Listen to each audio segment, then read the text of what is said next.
and welcome back, ladies and gentlemen, to your favorite podcast, Hindsight is Horrifying. I am one of your hosts, Jason Mitchell, and I'm here with my co-host, Darth Jader. And today we are continuing our spooky journey through the some of the scariest, well, actually none of them really all that scary, just sort of Halloween-ish movies. Halloweeny? Halloweeny, yeah. Halloweeny Hashtag movies. Halloweeny. Yeah. Tonight we are going to be talking about one of the more cult classic movies that we are doing in this sequence. I am talking about the original, the inimitable Evil Dead. And Darth, who do we have with us to help us out on this journey? Because once again, we're not qualified to do this on our own. Absolutely not. Hindsighters, we're coming at you with some beloved and this wasn't timed, but also thrice returning guests. They're both returning for the third time. At the same time, we have young Adam in the studio. Adam, say hi to the listeners. Hey, everybody. How you doing? All right, and we've got Meg from Baron Munchausen and Hercules. Meg, say hi to the listeners. What's up, guys? Yes, live by telephone.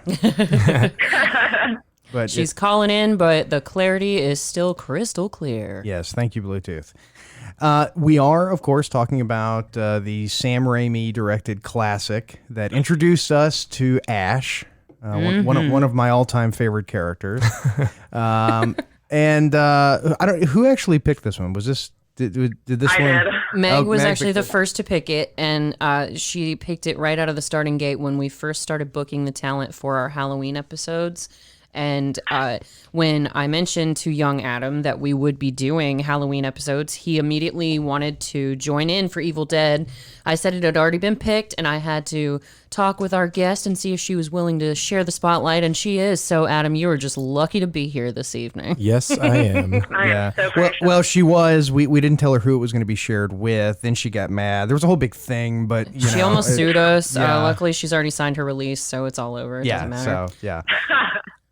But this is for the people out there who have not seen this movie, and I honestly do not understand how you could be a grown adult and not ever have seen this movie. It's You just can't- weird. You can't see it, listeners, but I'm raising my hand in the studio right now because, as we know, You've seen it now?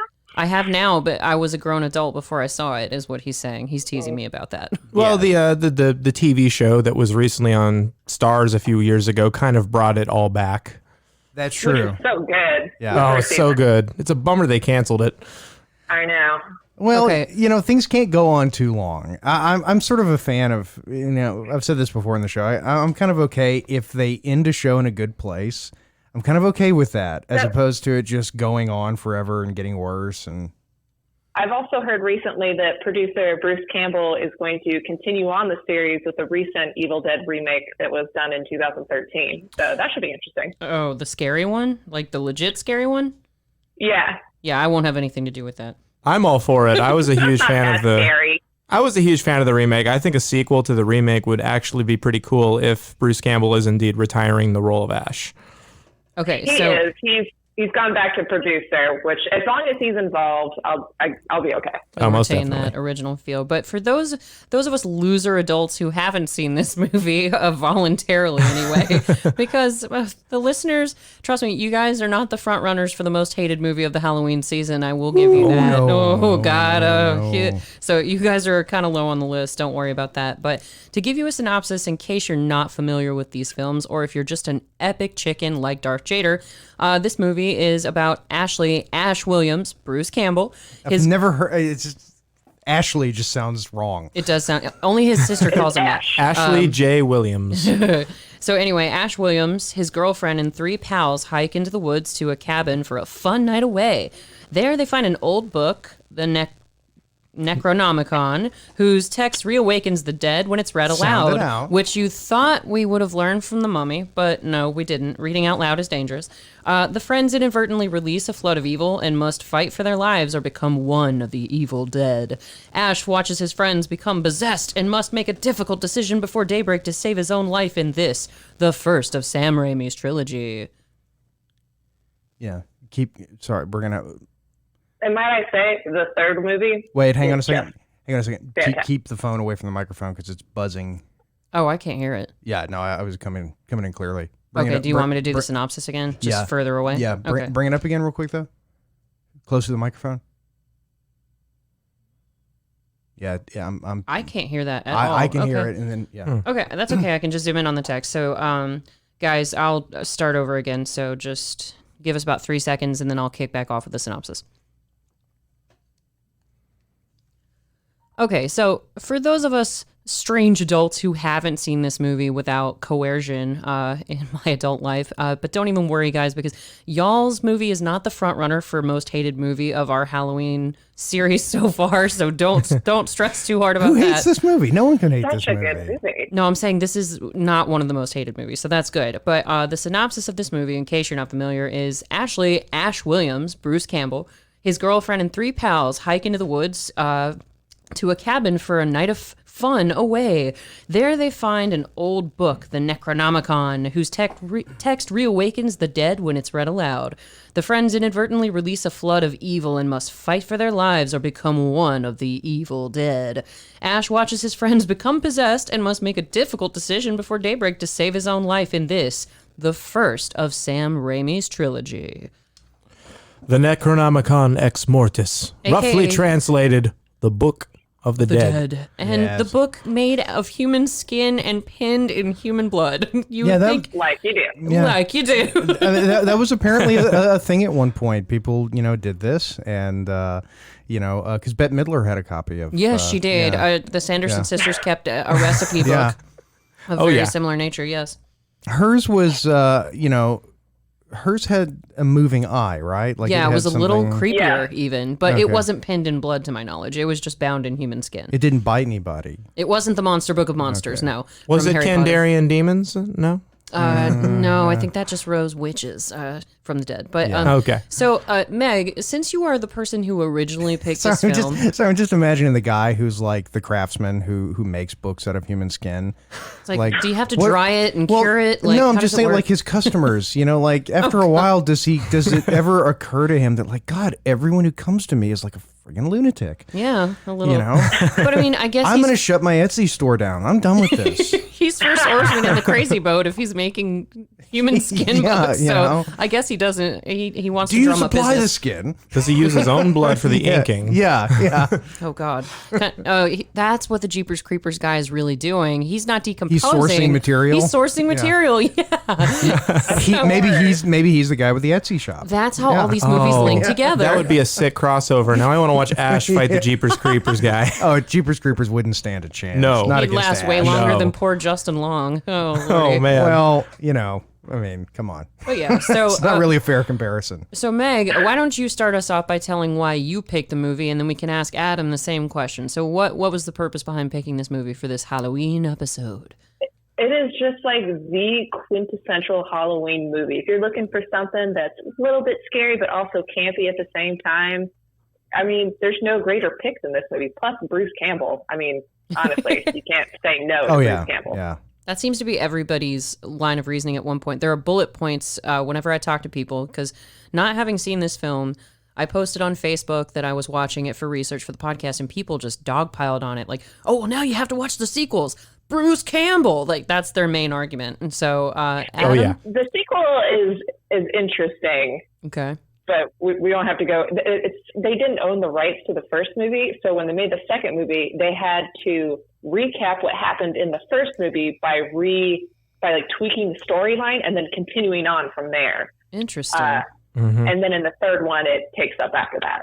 See, I'd never heard that. Who owned the rights to the first one?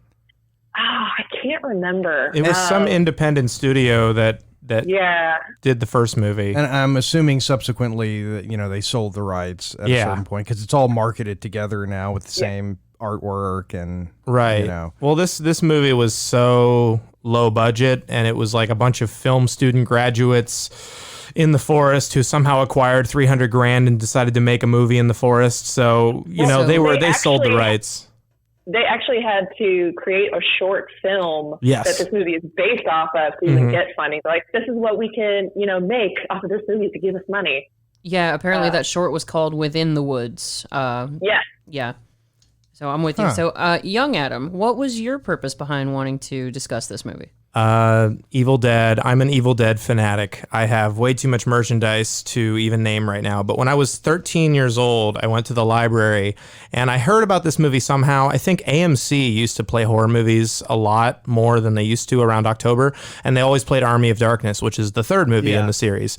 It's much goofier. Love that one. That's a great one. So I heard about Evil Dead, and then I saw the first one at the library when I was 13. So I picked up the VHS, showed it to my mom. My mom had no idea what it was. So she's like, yeah, go ahead. So I went home and Mom.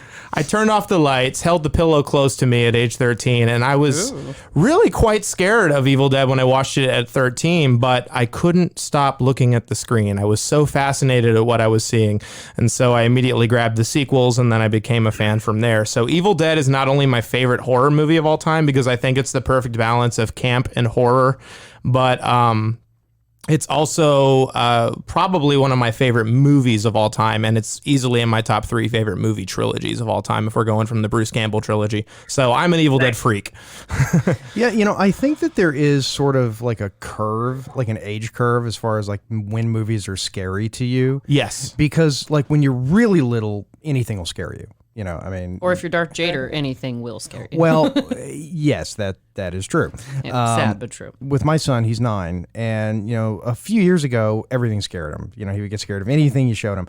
Now he's at a point where he gets that they're movies, but he doesn't overanalyze things because he doesn't really appreciate, the consequences of actions and things like that. He watched Evil Dead, and the whole time he was watching it going, these people are idiots. Why don't they just leave? Yeah. I was You like, can't. The bridge is out. Yeah, I said that to him, and he said, "Can't they swim?" apparently not. No. Well, but no. Nobody in the 80s can swim. I think it would be similar to like when they went out in the forest and the trees attacked. I think there would be something in the water.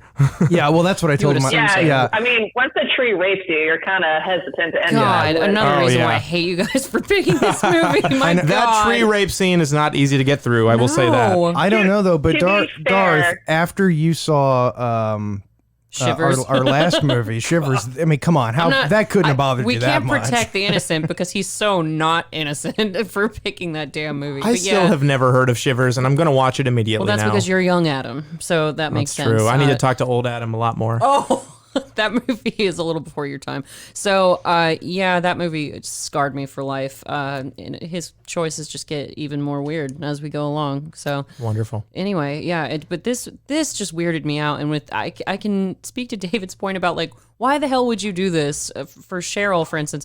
Are Cheryls just crazy in general? Like, you're not my supervisor. And Maybe that's who they named her after. Maybe. Yeah. But this one has the window broken in. She's already really scared because they find that spooky recording down in the basement of what's the doctor's name? I know Dr. Knowby. Okay. And he's talking specifically about how there are these spirits in the woods. What are they called? The Kandarian demons and whatnot, and they turn the into Deadites. Deadites. Yeah. Yes, and how they're not come back zombies, they are Deadites. Deadites. and he talks about how his wife was possessed and how he had to dismember her and all this. And so Cheryl's clearly freaked out. which is so funny because it's like, I figured out their weakness. If you chop their heads off, they die. No, you Limbs in their don't. heads. He said he had to completely dismember their Completely bodies. dismember them. Yeah. What I don't get is how Professor Knowby is basically like, the incantations in this book will bring the death of all humankind. So here they are. Gotta love that.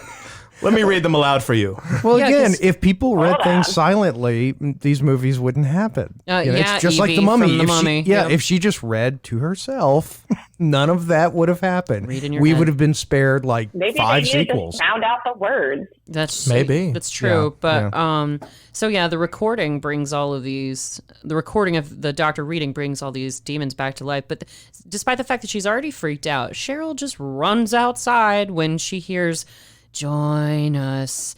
Join us. And then she runs out into the dark, scary woods by herself and screams, Join us. "I can hear you!" And no, she's clearly scared of whatever's happening, but she's like accused.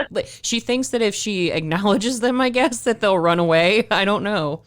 Yeah, I mean, yeah. There's a lot in this where they do horror movie things. Follow horror movie rules. You know, Jeez, gang, don't go down into that scary cellar. Yeah, or it's not like, Abed on Community when he's like, let's stand back to back holding knives. The logical thing to do. They do stuff that it's like on Garth Marenghi's Dark Place, which have you seen Dark Place? Young No, man? I have not. Okay. I'm gonna because it's not available anywhere. I got to figure out how to get this to you because it's right up your street. Okay. It's awesome, but it's the sort of stuff that it's like when you're making a spoof of 80s horror movies. This is what you do. These are the things that people do that are stupid and get them killed. Yeah. Well, let me give you an idea of some of the logic behind some of the characters in this movie. There's a scene where there's like this flap open cellar door that's on the floor. It's iconic. It opens of its own accord. It has a chain, and basically it flies open while they're all eating dinner, and then immediately goes, must have been the wind. Nah, it must have been some animal. Yeah, well, and even better, Scotty, the douchebag friend, goes down into the cellar first, and he doesn't come back up right away, so we're a little concerned about him. So Ash has to follow him down there, and he's looking at the three women that they're with. He's like, give me another flashlight. And they're like, we only brought the one. He's like, all right, well, give me the lantern then. It's just like, what are you, new here? What are you, hourly? Is this Spain? I mean, the in the cabin has 30s? electricity, to be fair. What do they need an extra flashlight for? Yeah. Well, and again, it's like I've said to other people, there wouldn't be a movie. Yeah, you have to do stupid things. It's like that. Really, why is that they don't leave even though they can swim or whatever? It's because if they go outside, they will be attacked by the screenplay. The person writing it will attack them. They could have taken that 1973 Oldsmobile Delta boat down the creek because that thing could have fallen into the water and been perfectly fine. That car survives all 3 movies and 3 seasons of a TV show, so that car is indestructible. Well, That's and plus, true. apparently That is it's a true. thing that Sam Raimi does. He puts one of those 73 Oldsmobile Delta 88s in all of his movies. Oh, it's the exact same one. He uses that exact same car in all his movies. Okay. It's actually Uncle Ben's car in his Spider-Man movie. Really? I was today I years old. didn't know that. It is, yeah. Now I'm just picturing Tobey Maguire with tears in his eyes. So Oh, please. Greatest, another great trilogy. I can't picture Tobey Maguire any other way except for that third piece of crap one where he's all emo with hair. No, we don't acknowledge that. That movie doesn't exist. Guilty pleasure. Guilty Much like pleasure. season 9 of Scrubs. I think watching this, it really makes me want to go home and watch Bubba Hotep.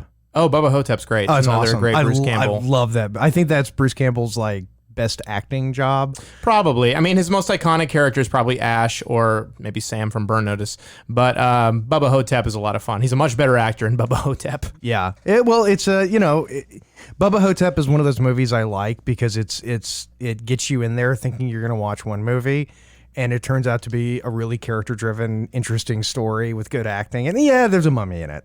Oh, yeah. And, this guy may or may not be Elvis. And, he has an African-American friend who says he's JFK. JFK. and the evidence is pretty strong that he is. Yes, it is. I come down it's him. And of course, you got to get your gratuitous 80s girl in her bra while they're undressing. Yeah, of course. There's a little bit of nudity. I was surprised with the lack of nudity because horror movies always seem to just have an abundance of it. It's pretty tame in a lot of respects. Yeah, there are no sex scenes except for the tree thing. Yeah, even the gore is not. It doesn't just go full on 11 on the gore. I mean, it's there. I would say for 1981, it was pretty heavy on the gore because it was an NC-17 when it was released, but by today's standards, probably not that heavy. Oh, yeah. Apparently, in 1985, censors in the United Kingdom banned The Evil Dead. Oh, yeah. Turning it into one of the most infamous quote-unquote video nasties, low-budget horror flicks. Big time. The board of film censors in that country they were like, absolutely not. This is horrible. The movie that helped put this thing on the map for audiences was Stephen King actually went and saw the film, and then he gave a quote, a short quote that basically was a review of the film, and it was an extremely positive review. Basically, they slapped Stephen King's quote on the poster, and that sold the movie. That was it. Yeah, the rest is history. I can imagine that because they edited out the part where he said, "Comma, now would you please give me my cocaine back?" Yeah. Well, big names like that can sell just about anything. On the book Big Little Lies, that's now an HBO show with Reese Witherspoon. Witherspoon and Nicole Kidman, Stephen King is quoted on the cover of the book saying that it's one of the scariest stories he's read as of late. I'm paraphrasing badly, but he says it is scary. I want to do a movie and have a quote from Stephen King where it says, "Who are you? Why are you bothering me?" Stephen King. To me, that would be the dream. Like, I don't need him to know who I am or what I'm doing. What is this movie? Stephen King. Yeah. Who even are you? Or like, yes, I would off- like fries with that, Stephen King. Get off my lawn. Stephen King. Yeah. Well, and you don't even have to actually get him to say it. Just come up with something that you know he said at some point in his life. Right. You know? Right. Let's see if we can get him to wear a Darth Jader shirt Yeah. from our merchandise. Can I speak to your supervisor, Photoshop. Stephen? Yeah. Well, his name isn't Karen, and he's not at Starbucks, so I doubt he's ever said that. Well, that's true. But yeah, so I don't know what that means, but So to give you an idea of Meg does. if some of you haven't seen this movie, basically it looks like a high production college student film, and the Yes. acting is on par with that of maybe porn or really bad soap operas. Well, and right now it's a little bit of both. yeah. But it's bad acting with a style, Yes. you know, and It's that entertaining. Yeah, that's what works. And it's like we've said on the show several times, the sin that a bad movie makes that makes it a bad movie is being boring. And at no point does this ever get boring, and it never gets irritating. Oh, and we're up to the infamous the love scene. The tree love scene No. Yes, the music is love theme from Evil Dead. between a woman and some vines. You see what? You know, I'm glad that the producers / directors, this was their like one regret of putting in the movie, because Yeah. It is, yeah. It's not good. What if he ran in the opposite direction with that, where he defends it ardently, just like, no, that was the best stroke of artistic brilliance I've ever had. Well, he would be David Cronenberg. I know this sounds You know? I know this scene is rather disturbing, but you gotta admit the special effects. It's a well done scene. Okay, so speaking of special effects, everything in this movie they used was real. Yes. Which Yeah, they were all I thought was practical. pretty cool. All built by hand. Live ammunition, live drugs, not live drugs, real drugs. Live What drugs. kind of drugs are drugs. you taking? The lively kind, Live that's ones. what. Yeah, I actually read I about mean- that. Like during the scene where the characters listen to an old recording, the original plan was for them to be smoking weed.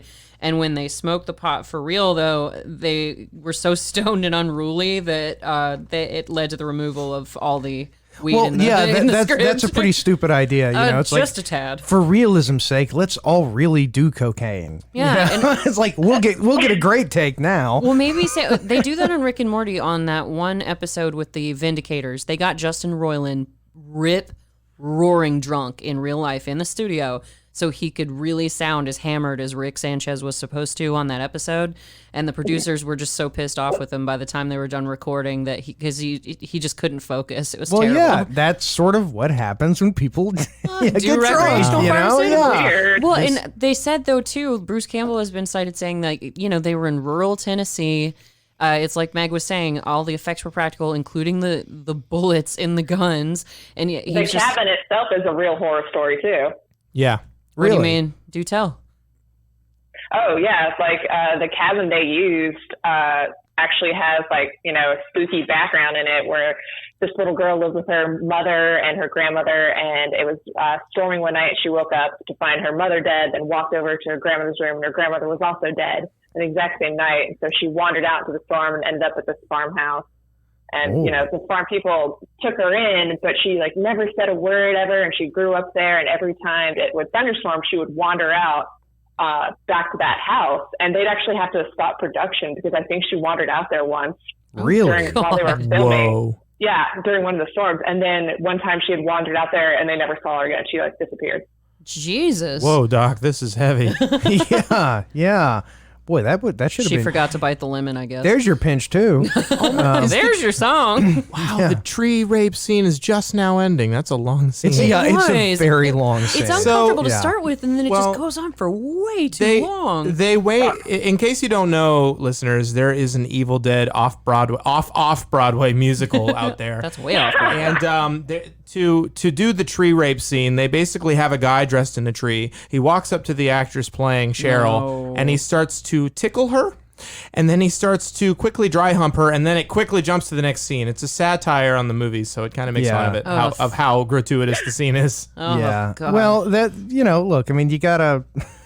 You know, got a what, Jason? You know, when the producers, when everyone involved, sort of uniformly expresses regret over including something that, you can't pretend it didn't happen. It's there. But you have to deal with it in a very artful way. And why is that not on Broadway? Have you seen this shit that's on Broadway nowadays? Oh, I know. Evil Dead the Musical, if you haven't seen it, is amazing. It combines the plot of the first two movies, and it's great. Is it the next Rocky Horror Picture Show for cult followings? I think so. I mean, because what are your choices right now on Broadway? Minions? Ew. Is that a real thing? Yes, it's real. Shut your mouth. I That's tell real? that. Yes. Yeah, look it up. Minions the musical. It's real. I have a look of Gross. more. Oh my God, hold on. That's Yeah. awful. I gave up after the second. Paging Dr. Despicable Me. Google. Meg to Dr. Google. Yeah, it's a dark time on Broadway. Well, everything on Broadway is a movie. Yeah. Yeah. Well, okay, so not to interrupt, but you know who Cheryl actually reminds me of? Just her face. She looks like Carrie Fisher.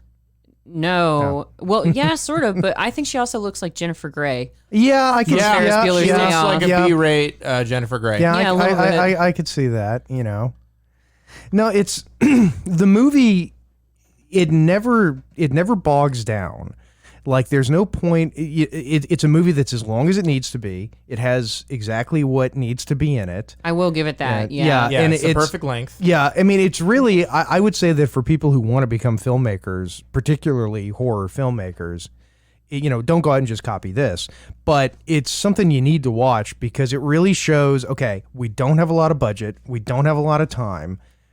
Let's do it, judiciously and get what we need on the screen. And I don't know, but I'm guessing that most of what was written in the screenplay ended up on the screen. Yeah, it definitely. And I would say that Evil Dead is kind of an important film in terms of independent cinema, in terms of directors going out, making a movie on their own accord and making a name for themselves and proving that they can make a feature film. Yeah. Because Sam Raimi just went out there with some friends from film school, got $300,000 together from a bunch of supporters before GoFundMe was ever a thing, and basically went out and made this movie. And it shows that he put a lot of work and passion into it. This was definitely a passion project. Oh yeah, And I think that the reason why this movie is so endearing is because it's campy in all the right ways, and it hits all the right notes, and it's such a creative, bonkers story. But Sam Raimi also kind of created his own way of filming, his iconic way of filming things with this movie. His frantic zooms and his weird sound effects and those weird angles.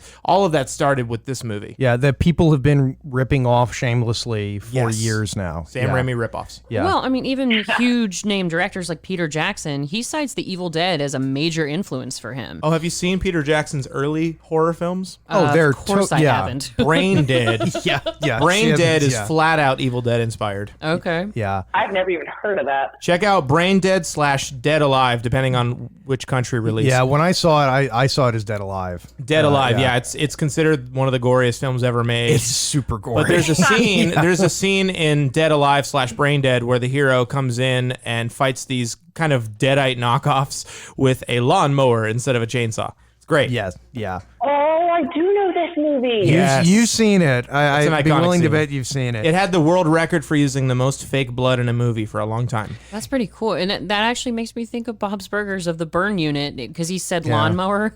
Louise and Bob are watching that woman in the dress run away from a lawnmower. And Louise is like, oh, I can't get away because my dress is too tight. Oh, I'm dead. So I guess that was a ripoff of that. The one thing about the how they did the funding, $300,000 back then, that was a lot of money. It's the equivalent This of about movie $1 was- billion today. Yeah. And Yeah. I think this movie was filmed in 1979. Yeah. Yeah, Bruce So- Campbell did say that. He said it was very much 1979 rural Tennessee. But you think about you're shooting in 1979. You can't buy the cameras. You got to rent them. You got a crap load of film stock that you've got to buy. You got to process it. You've got to do all the color grading, all the crap that went on with Clerks. shooting in film. And yet they were able to do it, and they did it for $300,000. And what could they do today with the all digital? You got to think that there's got to be a young filmmaker out there who, given $50,000, could do something really significant. I mean, and there's still, GoFundMe and all that stuff exists, but the Coen brothers, they did their first movie, Blood Simple. They actually went door to door and basically saying, "Hi, we're going to make a movie, and would you like to invest in it?" And just selling shares of this movie to people, and they managed to make enough money to put the movie together. Well, the great directors of our time that do these kind of cult classics, like Kevin Smith, I know I just said Clerks a second ago. Yeah. When he first made Clerks, that was part of the reason why the movie was in black and white. It was cheaper to film that way. Yeah, it's cheaper to film, cheaper to process. He Filmed at night. He filmed at night where he worked. So he didn't really have to pay for, location, nothing like that. He used all local actors, and he just maxed out a bunch of credit cards until he had enough money to make the film that he wanted to make. And now Clerks is one of the most beloved cult classics of all time. And you have to say, though, as good a movie as it is, he got lucky. Because for every Kevin Smith and Sam Raimi that's out there, the flip side of the whole story is how many people maxed out all their credit cards and made something that was just garbage. Yeah. Well, or that just didn't sell. Well, you could have an exception to this and say Tommy Wiseau made garbage that people still love. Yeah, that is true. I only just saw The Room probably like 2 years ago, sat down and watched the whole thing. I disagree with the idea that is a great bad movie. I just thought it was boring, Fair. I love that movie to death, but that's because as I watch it more, I start noticing every little detail. But I can see how it could be boring to some. It's very uneventful. Yeah, it's an extremely uneventful movie. But fair play. It's not every day that you make a bad movie that becomes a cultural phenomenon. True. Especially since MST3K went off the air. And it's so darn memeable. Oh my God, is it? Oh yeah. I was speaking of which, Darth Jader has recently discovered how to make memes for our own show, Hindsighters. Yes. So we're coming at you with those. Be prepared. Oh shit. Now we've got the. We're up to the point in the movie where we're getting some, proper possessions. It's already happened. Cheryl was possessed first. And I have a question for the Evil Dead experts in the room. So was there something I missed as far as like the rhyme and reason of just the women getting possessed and then Scotty was there any rhyme or reason to that? Well, it started obviously.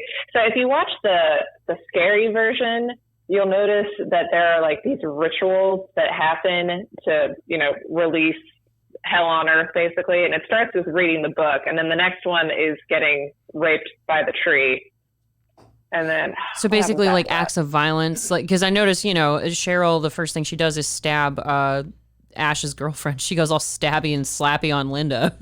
Yeah, so if you get attacked by a Deadite, that also turns you into a Deadite. Yeah, that does it. But also, much like she was saying in the remake, they start adding kind of rules and steps to the book. In the remake, they expand on the mythology of the book. And I guess, at least in the remake, kind of confirms what happened in the old one, this one, the original, where if you are the one raped by the tree, you're the first one possessed. Okay, but then I don't understand because Bruce Campbell has all sorts of violence done to him. He gets stabbed by his girlfriend. She also rakes the skin off of his leg when he buries her. Right. So why didn't he turn into a Deadite? Because movie. Oh, okay. Yeah, I mean, is that also the reason why he can't seem to get out from under bookshelves? He gets trapped under a bookshelf every 2 minutes. Well, those bookshelves are made out of those old oak timbers that were like. But Ash does eventually get infected. He does. In the second one, and that's where he chops his hand off. That's a very Kronk explanation, Jason. Break the door down, Kronk. Are you kidding me? This is hand-carved mahogany. Yeah, in Evil Dead 2, Ash gets hit. Well, he gets hit by the spirit at the end of the first movie, and then in Evil Dead 2, at night, at random-ass times, he turns into Evil Ash and then turns back into normal Ash whenever the movie says it's convenient. Huh. But also his hand gets possessed. That's where he cuts his hand off and gets the chainsaw hand in the second one. Oh, okay. But that does not happen in this first film. Gotcha. So it's kind of like The Walking Dead. So long as you cut off the offended appendage quickly enough, you're safe. All right. Well, also, I think the Deadites and the Kandarian demons, I think they just love screwing with Ash and just messing with him and making him go crazy because they just do a lot of practical jokes and things that piss him off and things that like just trick him all the time. Yeah, this was almost playing like with their food. Yeah, they're playing with their food. They like messing with him. They love having someone left who's normal to just screw with. Yeah, and they possess his hand and take his hand away from him. It's like kooky Exorcist because the different degrees of evil with the different Deadites it's laughable because Cheryl's super crazy. The first thing she does is stab somebody, so there's that. It's your sister, Cheryl. Yeah.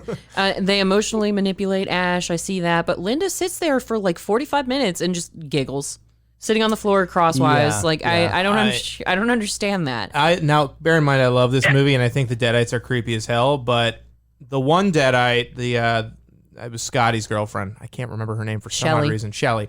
Wow, I forgot Shelly's name. So Shelly, she makes these like noises for like way too long. And then Linda just laughs for way too long. So really, I don't know which one's worse. And Cheryl just clings on her chain. It's just because there's different demons, right? So different demons. Cheryl just likes to laugh. Demon. She wants to laugh. It's kind of like the whole theory with Shivers is that the parasites were like audio tapes, and their hosts were Teddy Ruxpin dolls. So depending on the tape that attacks you or, takes over your body, you're going to be, that's going to be your personality, more or less. So join us. Join us. There's a song in the musical, Join Us, Join Us. Great. Highly recommend. By the way, if you live in the Metro Atlanta area, listeners, Out of Box Theater, I believe in Woodstock, I can't remember where it is. Out of Box Theater, look it up. What a great shout-out. They play Evil Dead every single year in October. And one of my theater friends, Jim Daly, will be in the show as well. But highly recommend Out of Box. Wait, Jim is going to be in Evil Dead? Jim Daly is in Evil Dead. He plays Jake from Evil Dead 2. I don't know who that is. But Marietta, Georgia. What was that? Marietta, Georgia? Marietta, sorry. Out of Box Theater. Google. Out of Box Theater in Marietta. They play Evil Dead the Musical every October, so it's playing right now. Check it out. Yeah, my God, the 4th through the 20th. Oh, my God. Now Meg has got a new show that she wants to see. Thank you, and Adam. This really does, fit the definition of a cult movie because only a cult movie gets reactions like that. Oh, yeah. And it's great. Well, it's like how Rocky Horror is the longest running movie of all time because people still go see the midnight showings and they throw the rice and do the whole shebang. Well, to me, there is no true fandom like cult fans. Cult fans are so passionate and hardcore about what they love, and that's why I love being one of them. I love liking cult things because it's just so different. You've got all this stuff to talk about, and you have to take advantage of it when you do because they're so few and far between that you're just like, oh, friend. So you've got to jump on that opportunity. Or like this show Star Trek. I'm not familiar. What? It's pretty good. You should check it out. It's true though. When I have an extra sense, when I hear the word Evil Dead within a mile radius, my ears do perk up. Yeah, my nostrils do flare. Well, the first time you got interested in our own show, Adam, is when I was talking to Randy at Taco Mac, and I said the words Death Race 2000, and you went around and you were like David Carradine, Sylvester Stallone. He was super psyched about that. I didn't know anybody else in the world has seen that movie. Oh yes, we have. And look, by the way, since we brought up Death Race 2000, please nobody mention autoerotic asphyxiation. We're trying to go an entire episode. I trained you on this one. Oh darn! I was hoping to do a whole episode focused on that. Well, no. What did you say, Meg? I trained you on a response to this, I thought. No. What was the response? It was good training. Well, yeah, I can see why it didn't stick. The comment about the lemon. You're supposed to start making references to your favorite stand-up comedian. Which one? I have so many favorites. Yeah, nice try, Meg. Meg, I know where you're going with this. So I think what she's really talking about is this story. John Mulaney says that. 15 minutes ago, that would have really hit. But, we can edit it. I can put it in the show notes. Watch John Mulaney. Anyway, So we're really getting into the possession now, listeners, because Shelley got possessed super quickly. Yeah, very quickly. The deadite, or the spirit, the demon went through the window and possessed her. Yeah. But I thought is that what happened? I thought demons couldn't go through glass. No, I don't know. No, only How many doors. car accidents do they cause? So Cheryl is in the cellar banging on the door trying to get out because they've locked her in, and Shelley is now possessed, and she's basically slapping and punching Scott and Ash because that's what Deadites do. They slap and they punch. And they look like, what's his face from the Saw movies, Jigsaw? A little bit. Yeah, a little bit, yeah. Yeah, see, this is a conversation I've had with friends watching this movie is, if we're ever, for some reason... Oh, there goes another bookshelf. If we're ever, in a cabin in the woods and this starts happening, I just want my friends to understand, it's okay. Just shoot me. No, okay? I said that to Josh. Just do it. You're not saving me. If I'm at this point... Believe me, it's the best thing you can do. Nothing personal. Dismember Old the Yeller crap my out of me. ass. Yes. Yeah. I told Josh, I was like, don't hesitate. Just turn me into deli meat. I do not care. Start with my legs and go from there. Yeah, you know what I mean? Yeah, I would prefer a Shaun of the Dead moment where you just chain me in the shed. Yeah, but see, you and I have contingency clauses for this. If Meg or I are ever transformed into a vampire, we're going to turn the other one. And if one of us ever becomes a zombie, we have a Shaun of the Dead clause. So okay. That's just the two of us, though. I think the boys don't agree with that. I relate to the ending of Shaun of the Dead. I would definitely chain my best friend in the tool shed with video games all day, all day long. And I know all the video games that you like, so I'd set you up with all the good ones. See, and that's the great thing about best friends. I was actually the other Adam. Your Adam? Yeah, original Adam Classic. Adam Classic. Adam Classic. Because we were talking... Because he had to do some like emergency contact information for where he worked, and he's like, "Hey, can I put you down for the emergency contact stuff?" And I was like, "Yeah. Put me down to that. Just please don't get hurt or anything at an inconvenient hour because I don't want to get woken up because you hurt yourself." Oh yeah, Meg used to be my emergency contact. And also I said, and check the box that says if you die, I want your skeleton. Because I'm going to stand it up on a, and he was totally cool with this. He said, send me a legal document, I'll sign it. I say, because I'm going to put it in my shop with a hat that says, I hate Mondays. Yes. Yeah. And he's like, that's exactly what I want to happen.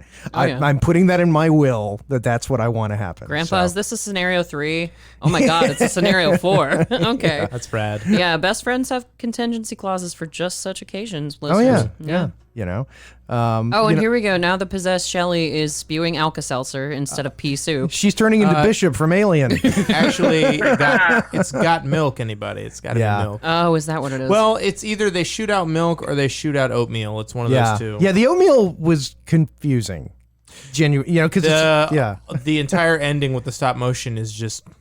Yeah. Doesn't make sense. Yeah, it's almost like a David Lynch thing where it's like, what's with the cream corn, Dave? But it's great. Cockroaches, oatmeal, it's amazing. Everything. Yeah, but we I know when my son and I watched it, we definitely got stuck on the, it's Bishop. They're all just androids. and that was, that's what's really going on. This is in the same universe as Alien. So for those of you who are new to Evil Dead, and if you are digging what you're seeing, highly recommend you check out Evil Dead 2, Army of Darkness, all 3 seasons of Ash vs. Evil Dead, the 2013 remake, every comic book and video game ever made. There's a whole franchise out of this, How are the video games? The video games are super fun. They were made for PlayStation 2. Really? They're super fun. Evil Dead Regeneration's the best. I thought there was like a phone, like a mobile game, but I don't know. Probably is. They did make a mobile game later on, but for PlayStation 2, they made video games. Bruce Campbell came back to voice Ash, and you can just play as Ash. It's great. So essentially, this is the Highlander franchise of Halloween. Well, so I play Dead by Daylight with my friends online, and they actually have an expansion pack that is Evil Dead, so you can play Ash. Sadly, there's no Deadite villain for you to play, but true. It is fun to get if I'm not mistaken, doesn't Bruce Campbell return to do Ash? Yeah.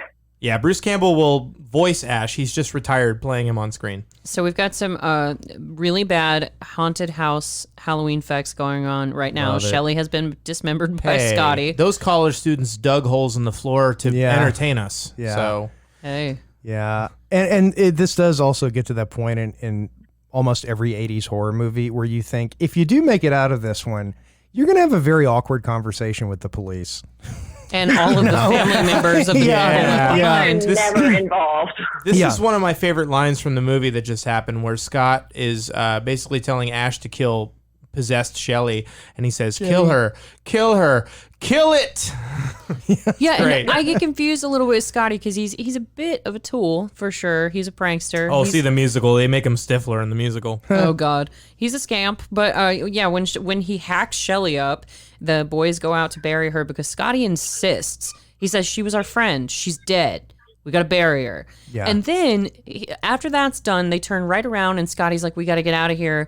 And Ash says, no, Linda can't walk with her gimp leg where my sister stabbed her with a pencil. He goes, yeah, screw her. She's your girlfriend. Let's leave her here. You take care of her. He just does. It's just so horrible. You find out Scott's a total dick. Well, he's adamant about burying a dead person, but he could give a flying you-know-what about a live person? Like, okay, that's great, Scott. Well, Suck. again, it's horror movie logic. The characters in horror movies cannot behave like rational actors. I guess not. Because people would just leave. Oh yeah, You know? and you know, in this first movie, Ash is kind of a wuss. Ash is not the badass that he becomes later. More so in the sequels with the chainsaw hand and the one-liners and all that, and the shotgun. He's none of that really in the first movie. He gradually becomes a little tougher when he's the last guy left, and he kind of has to like think on his feet. But he really is kind of a wuss in this movie. Well, Yeah, and I think that actually sort of takes something away whenever I rewatched it, because it's like, it's Ash, come on, Aunt. Jesus, I know what you're capable of, man. Then you see Shelley the puppet clinging to Scotty, and he's just, cronking up against the wall. And you just want, I mean, so bad. You want a line like, good, bad. I'm the guy with the gun.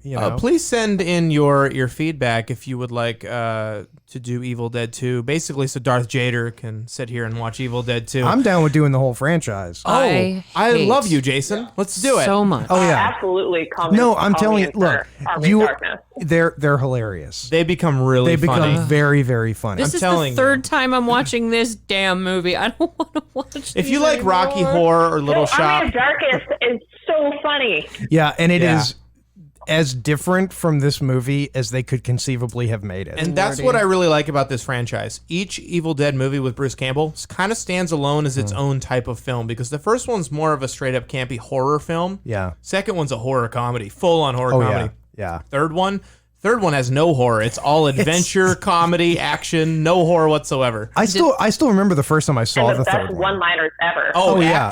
Ash spews all of his most iconic one-liners in the third movie. Yeah. Because you guys were even saying that. You said how it was just a matter of like, okay, this one was horrible. It was this, it was that. And you're like, I wanted to quote all this stuff, but it's not from this particular movie. Yes, exactly. Groovy, Groovy, and yeah. all of those lines. Give me some sugar, baby. None of that's in this movie. Oh God, that terrible effect we just missed. Linda's now possessed. I thought it was good. She I was like the laying effect. laying in bed. And her eyes like just instantly turn. She You know? proceeds to laugh for the next 45 minutes straight. It gets a little irritating, but what I do like is this is the first time you see what the Deadites. That's perfect. This is what the first thing that you see where the Deadites have the power to trick you. They have the power to turn normal for a certain amount of time while they play the same background music. And then at the worst possible time, they'll turn back into Deadites and you won't be fooled anymore. But they do have the power to trick you for like 3 minutes at a time. They are a little bit like the shark from Jaws. Just listen to the music. If you can't hear the music, it's safe to go swimming. Like when Ash is burying Linda later, I did appreciate that because the I can't. What's the word, Jason? The camera stuff. The camera guy. The camera fellow plays the film guitar. clicky camera thing. Our shoots the film on the camera. our company fellow plays the guitar. Anyway, Good night, folks. hindsight and good night. No, but seriously, when he's burying Linda, it goes back to that cute little shot of when he gave her the little magnifying glass necklace where he's faking out and closing his eyes like he's asleep, and they zoom in on their eyes and he's faking being asleep, and then she looks at him and he looks back at her but then shuts his eyes, but she does the same thing to him when he goes to bury her. Right. Her eyes keep opening and they're glowing and you know she's about to attack him, and the music plays every time her eyes open and he turns around like, did I just hear something? Exactly. To me, that little stuff like that is an insight into the potential and genius of Sam Raimi to come. I really think that's kind Phrasing. Phrasing first, boom. Phrasing. But the potential of Sam Raimi, though. We kept that in our our loop of jokes on the show, unlike Archer. Hashtag phrasing. Yes. But I think that little clever stuff like that kind of puts Sam Raimi above a lot of the amateur filmmakers making films out in the forest. Because believe it or not, Like believe it or not, college film graduates would go out and make horror movies in the forest, and that was like a cliche, you know? Yeah. Blair Witch Project. Blair Witch Project, yeah. Cough. Yeah, and Blair Witch that's one of those movies that divides film lovers. I'm pretty so hardcore. I like Blair Witch and I appreciate it for what it is, but that movie isn't scary. Isn't scary. It's not scary. It's not scary. At all. No. Yeah. I've got to disagree with that. And this isn't just because I'm a chicken. I think that goes back to your whole thing, Jason, of when you first saw the movie. Because that movie came out when I was still in school. So it just scared the hell out of me. See, I saw the Blair Witch in the most ideal circumstances to be scared. We were going camping on the winter solstice, and we literally said, hey, let's watch something that's really scary before we go, and it'll make everything all like spooky and stuff. And we hadn't seen the Blair Witch yet. We're like, okay, cool. So we watched the Blair Witch and we're like, I'm bored. It's like it's a bunch of angry teenagers stuck in the forest and lost in the forest. Yeah, it's like when does something kill them all? Come on, movie, kill them all. And then the end of the movie is a guy standing in the corner shaking. So, yeah. And then somebody smacks down the cameraman. And it made a bajillion dollars. But I do respect the way they made it with all the stuff. It was a new concept. I'm not dissing Blair Witch too much. I have a respect for it. Yeah, I mean, the whole idea of, we're not going to tell the actors, like, we'll film the actors, but they won't even know when we're actually doing a take. Right. Stuff like that's clever. I have to note the acting in Blair Witch is actually really natural. It's actually really real. Yeah. Not because quite they as think natural. They're about to die. Traveling back to Evil Dead, the acting not so natural. Yeah. Except for Bruce Campbell, I don't know who's what you're just talking about. It looks great.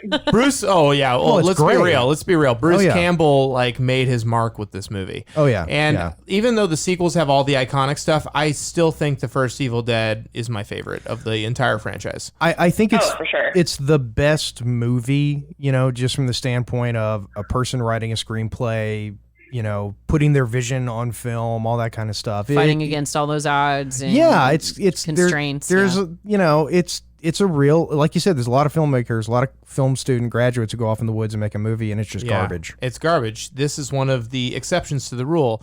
And I think Evil Dead really, if you're an amateur filmmaker, listeners, if any of you are filmmakers out there trying to make a name for yourself, I really do highly recommend you watch films like Evil Dead or Clerks, because I think that these films will inspire you to go out and do what you love and put your passion and your time and your money into making a film that you believe should be made. Well, because they're you inspiring the youth.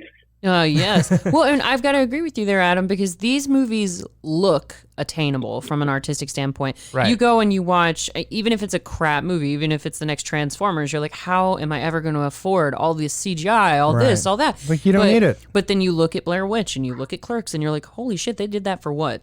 $100,000? We could do that. Well, it's doable. Yeah.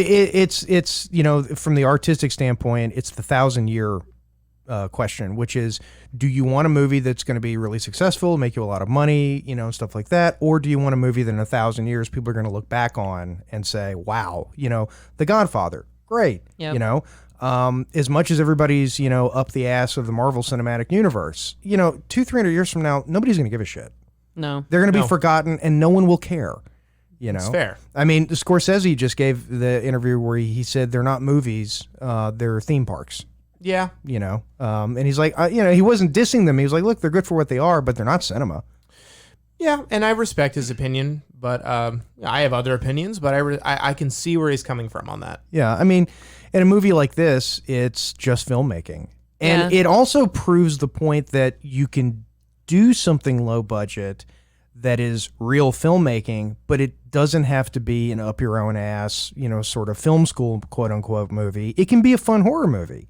Yeah. Right. And it is commercial, but it's also just good. Well, and I think people try too hard to make movies into something else these days. Like, I'm very much of the volition of when I go to see a movie, people are like, oh, didn't you hate it? And I'm like, why should I hate it? I appreciate it for what it was trying to be. Well, and I'll tell you another thing, too. If this movie had been made today and it had caught the eye of people like it did back in 1980, Sam Raimi would not have become Sam Raimi. Because what would have happened is this would have come out, it would have made a lot of money, and then they would have immediately put Sam Raimi in charge of a massive production And he was not that ready he to wasn't undertake, ready yeah. to do. It would tank, and then that would have been the end of him. It would have been you his know. Titanic. Yeah. Well, that happens to any independent filmmaker who makes a successful low budget film nowadays. They throw a blockbuster at them, and then they're like, I don't know what to do. Right, This is out of my realm. And I don't like, and there's so many other obstacles that come with a blockbuster. It's not just the scope of the project;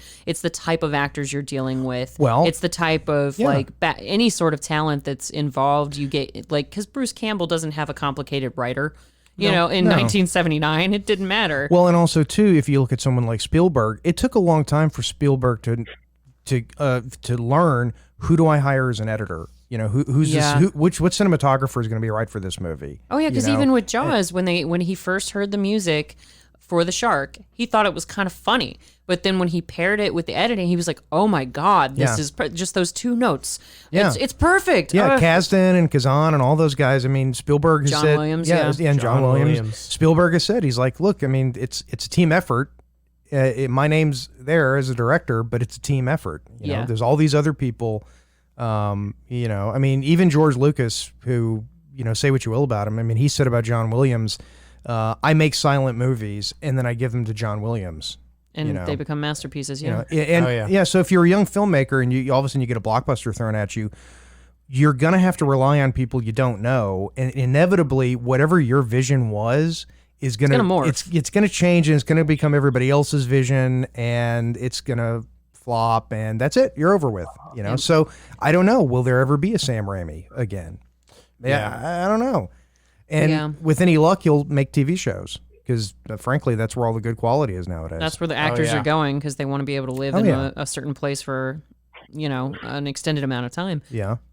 But yeah, so getting back to the movie, guys, now we think Linda is dead. Shelley's definitely dead. She's been dismembered and buried. She's done. Cheryl's still clanging around in the cellar. And now we're going to bury Well, first, Ash tries to dismember her with the chainsaw. But he can't do it. The iconic chainsaw. The iconic chainsaw that will soon become his hand. Yeah. So it's the same chainsaw? Yeah, I believe so. Yeah. Wait, does this guy just keep going back to the same damn cabin? Like, what's his problem?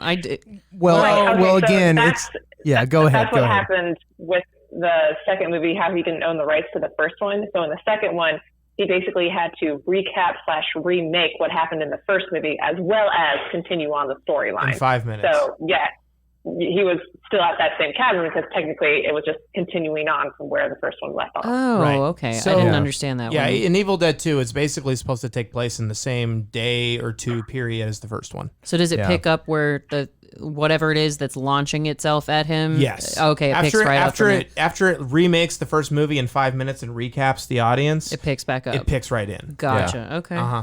Which is clever in and of itself, and it's a great example of making do with a bad situation. Yeah, creativity at and its saying, finest. hey, it's like, we don't own the rights. Well, let's just do the entire movie in 5 minutes. Sam Raimi was pissed, though. He's like, you're telling me I can't show clips from my own movie? Yeah. Yep. Yeah.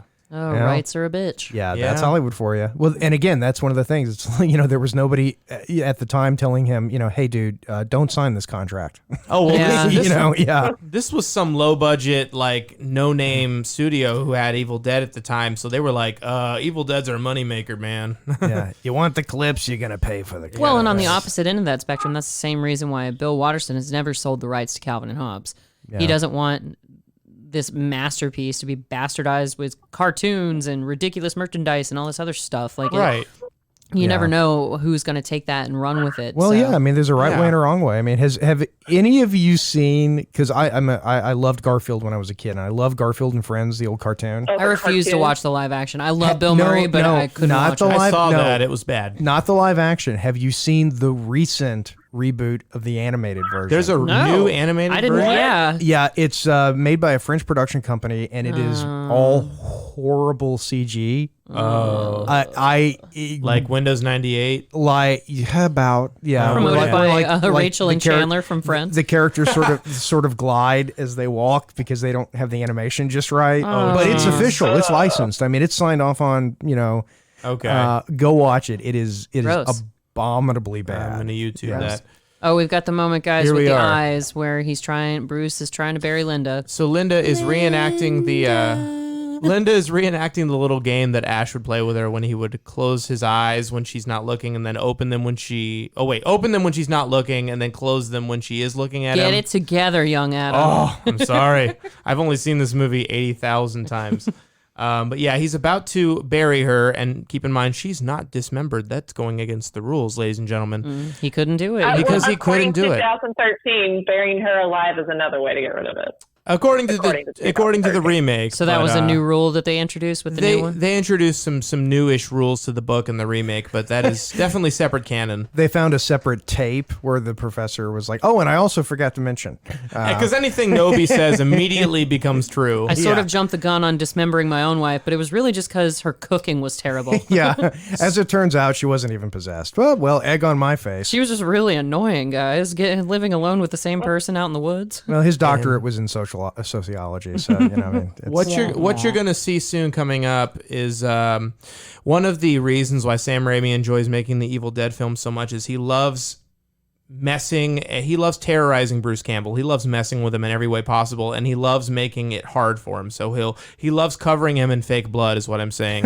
And boy, so, do they ever cover him and in you will fake see damn blood. You will see the first time in Evil Dead history where Bruce Campbell's face just gets smothered in corn syrup, and that becomes a trademark of every film in the franchise. Basically, Sam Raimi, he gets a bigger budget in every movie, and he tries to up the ante on how much blood he can pour on Bruce Campbell. He's the poor Tippy Hedren of fake blood. Really, they get really difficult and annoying to get cornstarch off your face. I will say. God, yes. Oh yeah? Do you know from experience?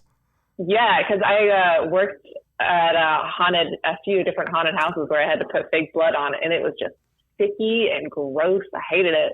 Yeah, they did the same thing to us during the Walking Dead Escape. I actually played a zombie during that obstacle course that they did down at Phillips Arena. I can't remember what they renamed it, but yeah, it took me forever. I had to throw the clothes out that I had used because they just doused me with fake blood. So it's a thing. But and even in Johnny and Tim Burton movies, apparently that Tim Burton has the same sort of relationship with Johnny Depp where wherever he gets the opportunity, if you think about Sleepy Hollow where Johnny Depp is hacking into the tree that the horseman is buried underneath, when he's hacking into it, the blood just keeps splashing him in the face. And he was like, yeah, Tim just loves it. He's like, he loves two things. He loves covering me with fake blood, and he loves it when I kill his wife in his movies. Well, that's like the joke in Dracula Dead and Loving It with where Mel Brooks, the scene where everyone gets covered in blood. Yeah. And he walks in and he doesn't have anything on him. It's good to be the director. Yes. So now Linda has lost her head. It's the blood squirt. Oh, it already happened. Yeah. Yeah. So basically what happened is Ash has cut off Linda's head with a shovel. And she's still trying to sexually harass him. Oh, yeah. She wants crazy. to relive the glory days. Yeah, Oh, Ash has returned to the cabin and he found the cellar door wide open. Where's Cheryl? Oh, Cheryl. Ruh-roh, Raggy. Oh, Cheryl. You're not my supervisor. I'm not staying in this cellar. Get her some crayons or some cheese or something. Yeah. So basically, Ash did manage to get most of the blood off, though. this is Yeah, I don't impressive, understand. I Ash said that got to the blood off Josh. quick. Yeah. I was like, so he just got doused with blood, and like now Last he's Action perfectly Hero. clean. So basically, this is getting to the I would say not the climax, the peak of the movie, where Ash is the only normal person left, and all of his friends and girlfriend are possessed at this point. No, not. And or dead. And or dead. Yeah, we're dead. Yeah, okay, yeah. I was about to say, because Scotty supposedly died. Supposedly died on the couch. I mean, I have a- technically the people who are possessed are dead too. I mean, Yeah. In this franchise, there's no coming back. There's no coming back. Once Once you're possessed, you're gone. Which I still don't understand how Bruce Campbell gets all scratched up and stuff, and he gets violence committed against him, but nope, he's not a Deadite. Well, if you're Ash, you can turn evil for a certain amount of time, but then you see the magnifying glass necklace and you're back to normal. Yeah. Yep. Yeah. It's his totem. It brings him back. Because movie. I was happy they put that in the 2013 remake. I liked that, all the little Easter eggs and hints and nods towards the original was nice. That was great. Yeah, the ending of the remake starts to realize, oh yeah, there's campiness in the old movies. Here you go, campiness. Well, and he even looks, I thought of you when I watched this movie, Jason, because you said how your dad looked like Ron Livingston in The Conjuring. And Bruce Campbell definitely has that 70s look with like the moccasins and the long pants and everything. But it's nowhere near. I actually showed that to some family members, and universally I said, who does he look like in this? And they're like, oh my God. It looks like your dad. Looks like, yeah, Ron Livingston. No, Ron Livingston. Ron Livingston from Conjuring. Yeah. Oh, from Conjuring / Office Space. Yeah. It would have been convenient if Bruce Campbell had worked with Sam Raimi in the '60s and they did it in black and white because the fake blood was chocolate syrup, and then you wouldn't have minded so much. That's true. You know? that would have been great. Yeah, it's like, oh no. Yeah, just like in I have to lick Psycho. it. Yeah. Yeah, but that's how you get ants.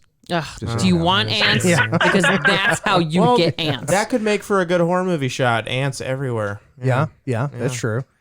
Kind of like the Ants in my eyes, cockroaches. Johnson. Like the cockroaches at the end of this movie. We haven't had a good ants horror movie since Phase 4. So this kind of proves my point. The Deadites or the Kandarian demons love to mess with Ash. So he goes into the cellar and all of this crazy shit happens to him. The pipes burst open and spray more blood on his face. The light bulbs fill with blood. The electric sockets start oozing blood. And then the record player starts playing some old-timey creepy song because, every horror movie has to do that at some point. Oh yeah, see what you got here is where they get the blood. Yeah, you got blood coming in through your main water line. That's bad. You're gonna warp the foundation.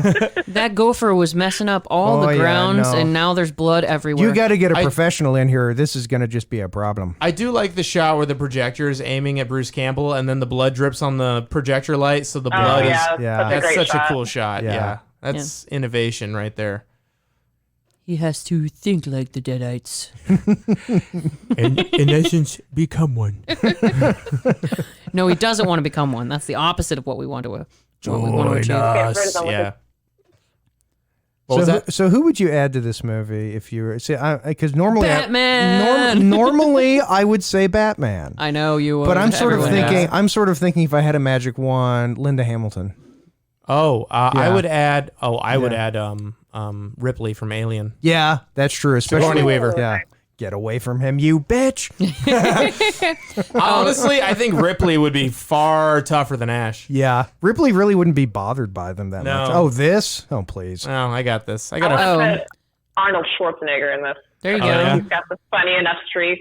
Get to the chopper. To add to the You got the trees, they're raping everybody. Get out of here. Exactly. See? 1,000 times better. I would watch that in a heartbeat. Come on, Hollywood, make that movie happen. Seriously. You could do it animated. We're fine with that. I know these guys are old. That's okay. Animated's the way to go. It's like it's cheaper than digitally de-aging. Yeah, that's true. I would add Captain Jack Sparrow just to see him run away with his hands in front of him, running away from the Deadites. Yeah, that's true. That would be great. Malcolm Reynolds from Firefly, he would just open the door and he would go, nope, and just turn around and walk Big damn heroes. Yeah, you're on your own. Oh, no, I'd get Jane from Firefly. That's what I would do. He would do the same thing. Oh, yeah. Jane would. He would just leave. Wash would be pretty funny. Nope. Yeah. He'd open the door to the cabin, see everything going on. Nope. No. Well, then River would just annihilate everyone. Yeah, but she'd be all like... Oh, River's big and awesome Deadite, though. She would. No power in the verse could stop her. Yeah, true. But she'd be all like moody, Yeah, so. you don't know when she'd be affected. She'd be like just like Linda, where she's sitting there giggling and being useless for most of the movie, and then she just like powerhouses everyone. Yeah, she'd be the Deadite with a needlessly overcomplicated backstory that you never really get any satisfaction to until they make a movie that Don't get me depresses you. started on Firefly. It'll just make you sad. We will spiral. Yeah. Let's not talk about Firefly too much. I'll just start crying. Leaves on the wind. Why would you do that? Because I'm terrible. I had to think, break it to somebody the other day. I was like, oh, leaf on the wind. That means he knew he was already dead, because a leaf that detaches from a tree, that means they're already dead. And my friend got so angry with me. They were like, why would you say something like that? See, I think Wash was just kind of he just said it because he thought it sounded cool. I don't think Wash thought about it that Stop much. ruining my theory, Jason. So I had a friend who worked, a quick Firefly side story. I had a friend who worked at Walmart in the electronics department, and sure. I think someone who was a little older, they never heard of Isn't Firefly everyone before. older than you? Everyone's older than me. I am officially the world's youngest person. Enjoy that. So they went to the electronics department and bought Firefly season 1, the whole series. Well, yeah, I was about to say. The whole series on DVD, and they'd never heard of the show before. Yeah, they'd never heard of the show before, and they went home and watched it all, and then they went to my friend in the electronics department and said, "Do you guys have season 2?" And a tear trickled down his eye. Well, that goes back to our battle royale. You know what I would have done? I would have said, "Yeah, I do. It's in the back. I'll go get it," and then just leave. Never come back. Well, it comes back to Now battle you never- royale when the movie at the very least. Yeah, Like, all you can do Yeah. is hand him the movie Serenity and say, "Here's your season or your series finale." Yeah. No, it was like when I showed Kaylee 10 Things I Hate About You, and I was like, you know who Heath Ledger is, don't you? That's the Joker. And she was like, because she was like, oh man, he's so cute. And I was like, oh, you're about to be so sad. Yeah. Oh yeah. And he lived a long and fruitful life. Oh. Okay. Jason. No, The end. that's what you tell the kid. You know what I realized? Heath Ledger Oh, got it. Heath Ledger was only a year older than me when he passed. Yeah. Yeah. What I drawn He's a been blank. gone a long time. What year 10 was years. that? It was about 10 years? 08, 09, 08 when he died. Yeah. Because the Has movie it been came. that long already? Oh my god. Yeah, I think he's he been- died before Dark Knight came out. He did. He did Yeah. before Yeah. it was before it was even in like post production or something. Yeah. It was crazy. Insane. Yeah. So okay, which brings us back to Evil Dead. Going to see the Joker tomorrow, by the way. I want to see Oh, it, it's very good. It's very good. Cool. but yeah. So Oh no, his best friend's a Deadite now. yeah, Scotty yeah. died. Scotty got Scotty. beamed up. I liked how the subtitles actually call him Scotty. Yeah. Not Scott, Scotty. Yeah. Anyways, yeah. I love watching these with subtitles on because you can imagine in any voice you want. Yeah. You know. What Gilbert voice are Gottfried. you Like the imagining? extra subtitles where it's like dramatic music Yeah. or like Yeah, in demon voice. For me, all the Deadites, Yeah. all the Deadites sound like Gilbert Gottfried. They do. They really do. Yeah, when I read it. Yeah. Have you seen the video of Gilbert Gottfried whenever he sort of walked onto the set of some local news station? No. No. Go look it up on YouTube. I'm gonna where, do where that. It's I'll like put it it's in the like show somebody notes. trying to do the weather, and Gilbert Gottfried is there. Oh, that's amazing. great. I'll watch anything with it's him. very uncomfortable. Great. It's extremely I'm uncomfortable. doing it. Oh, so here we are. Bruce Campbell put his back against the door, and that means something's gonna happen. So Cheryl's hands pop through the door, and she's still alive and well. Well, I don't know that I'd describe it that Yeah. way. She's still possessed and well. I'm possessed and loving I it. love that tracking shot with the shotgun. She got shot in the face. Oh, that was like before video games, like first person video games. yeah. That's very Or cool. Goldfinger. Yeah. That's super cool. Before Goldfinger. And I mean, it's a shot that's less Goldeneye. than a second. Yeah. Oh, Scotty just got up. Well, it's like how iconic the whole Oh, ship's. come on! Like this situation sucks now. Scotty doesn't know. This place is going to get the worst Yelp That review. Fiona and me do it in my van every Sunday. every Sunday. We're with you, Adam. Don't worry. Woohoo! But yeah, so now Ash is just wildly outnumbered. He's getting his ass Oh, kicked. with the necklace. I'm a little ahead of you guys, but the necklace chain is in the shape of a skull, which I've never noticed before until just really? now. That is one of my favorite shots in the movie. Huh? I never The noticed eyes that. being gouged out or the necklace? Oh, the necklace making the You'll skull. see it soon. Yeah, it's Yeah. on the floor, and when Ash reaches for it, I just now noticed that it was in the shape of a skull.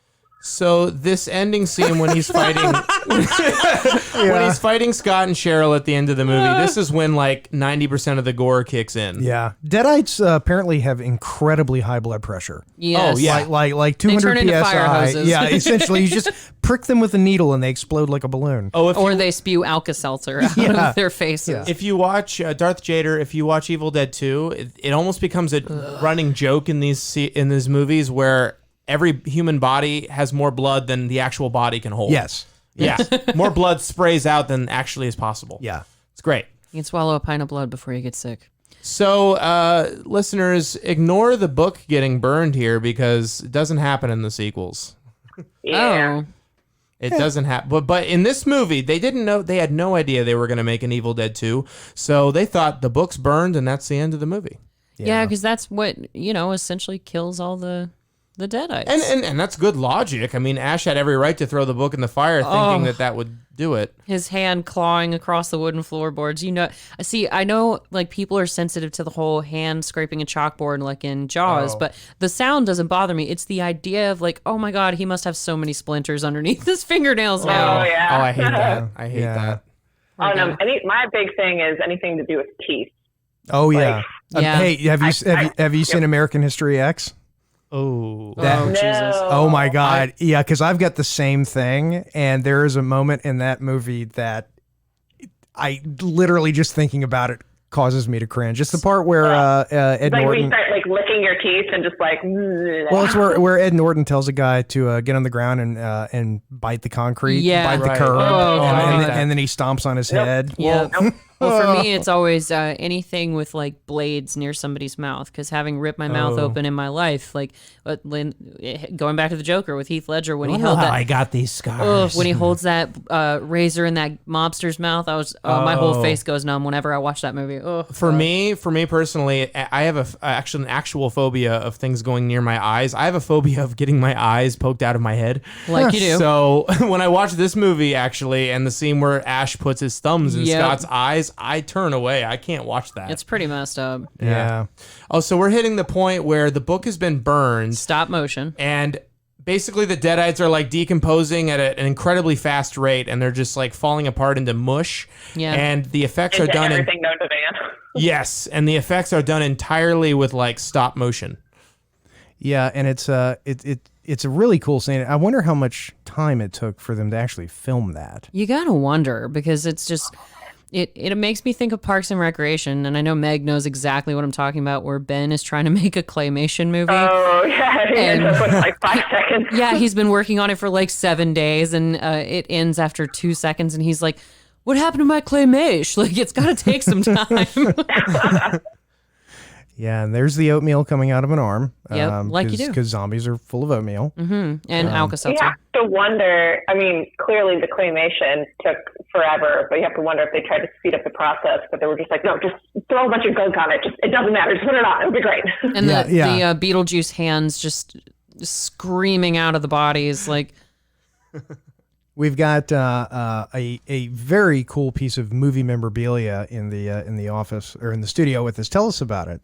I actually brought in an issue of Fangoria magazine. It's like a horror and sci-fi movie magazine from 1985. And there's an entire article in there on the special effects of Evil Dead. And the first picture that shows up in the article is what's happening in the movie now with Cheryl as she's decomposing in stop motion and all of that. So basically, it's kind of lining up with what's going on in the movie. You know, I as a kid, Fangoria was just like the coolest thing. You know, is it still around? I remember that magazine. I don't think it's around anymore. If it is, it's all online, obviously. Yeah, that's true. But yeah. I would just go into comic stores in Athens when I went to college and buy all their Fangoria magazines. Sweet. Yeah. Yeah, there used to be, you know, that was the thing before the internet is all the Oh my God, you can still subscribe to it. Really? Oh, wow. Paging Dr. Google. Yeah. Holy Very crap. cool. Well, I think we might have to get a business account with Fangoria. Yes. Ooh. They just did Jordan Peele's This Is Us, and what else we got on here? That's the interesting. newest Michael Myers, it looks like. Cool. Oh, Nice. see, well, that's sort of the problem, though. I'm not as interested in the movies. So I just want the back issues because there were like movies I actually want to, you know, read about. Right. Um, Well, so now... Well, that's what eBay's for. yeah, that's true. Yeah. You buy all sorts of random stuff for your Batcave collection, Jason. You got the I Smith do. & Wesson. Has Mel Gibson's rifle arrived yet? No. I don't. Yeah. Well, I didn't get that because it was in the movie. It was actually a complete coincidence. Oh, I know. Yeah, But yeah. I just didn't know if it had arrived yet or not. So yeah, we threw the Book of the Dead in the fire. And everything's working out just fine. Happy Yep. music is Yeah. playing. It's daytime again. Yes. He's got sunshine. It's morning again in America. Yes. It's a new day, Rick. All of his friends are mush on the floor at this point. Screw him. But those old moccasins from the 70s have no traction, so he's got to walk outside to, wipe his feet off and get away from all of the gore inside the cabin. So Ash has made it, and he's going to walk off into the sunrise, I guess. Yeah. Happily. But the I sun do looks love like it's how going in down. every horror movie, the the sun rising is always the end all be all. Yes, it is a primal human desire to be in the daylight. Werner Herzog. Yeah, thank you. Yeah. I'm with you. The filmmaker who hates Dad, Werner Herzog. That guy? Wait a minute. But yeah, so then you start to see the camera kind of rushing toward the cabin, and you don't know why. The iconic camera first person shot of the spirit is now. And it's such an awesome way of doing something with a low budget. What's your question, Meg? So, for the people who have seen the series, how did you feel about the camera finally panning out so you could see what was attacking? I kind of like that you never knew what it was. There was an episode of the TV show, I know what you're talking about, where my brother and I watched it, and we were like, oh no, the camera actually showed what it looks like. That ruins it for me. Yeah. It looked like a big ball of green gas. Yeah, because there's way better not knowing.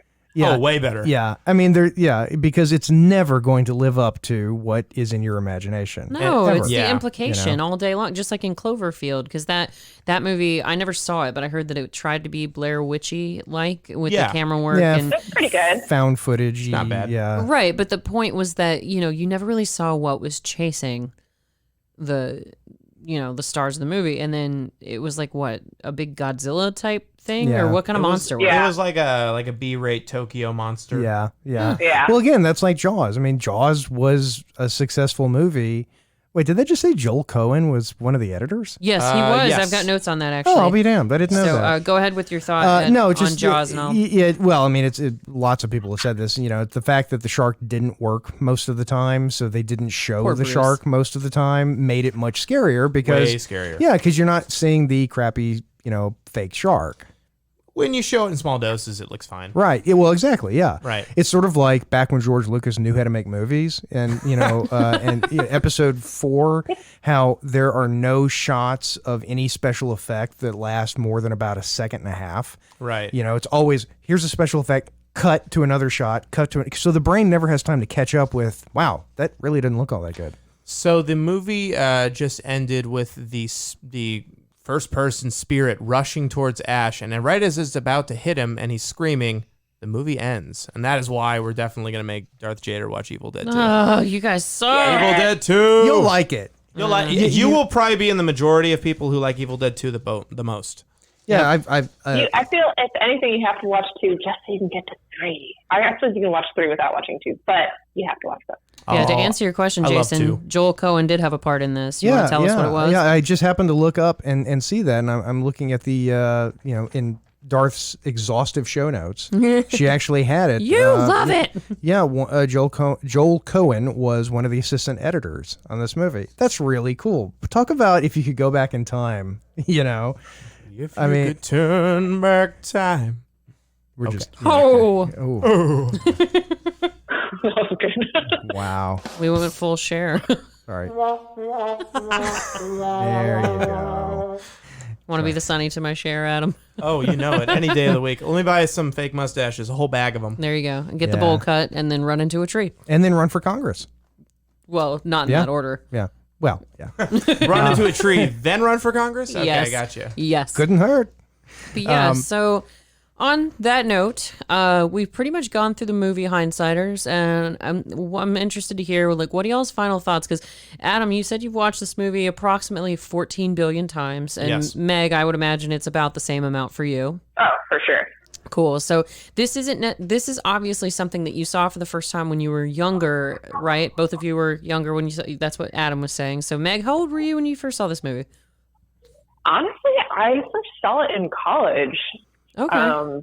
I think I was late But, high school. then I watched it forever since. I first saw it 2 days ago.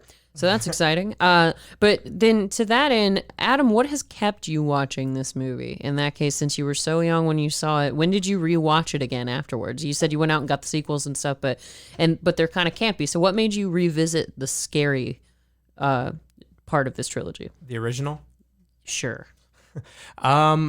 When I was watching it, like I said, I was terrified, but I couldn't turn away. It has this endearing, campy, creative charm to it. It really has a kind of a creative concept, too.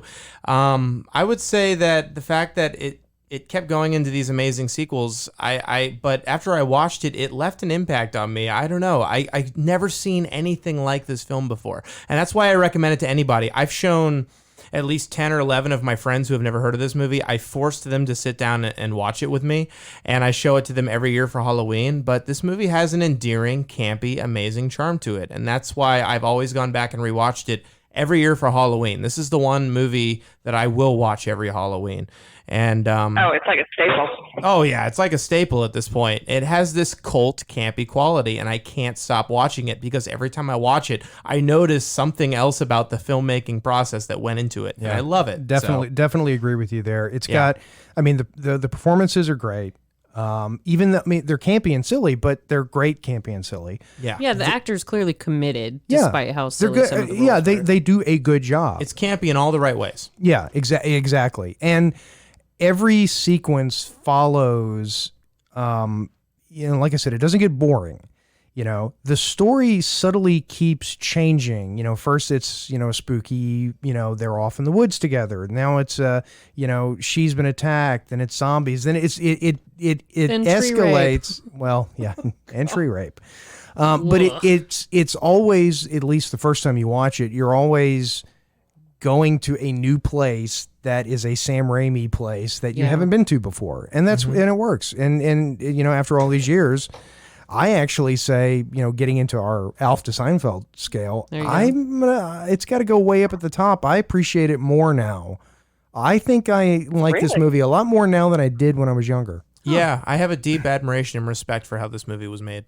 Okay, so I do like it more and more every time I watch it, but if you already love a movie, you're going to keep loving it, I feel like.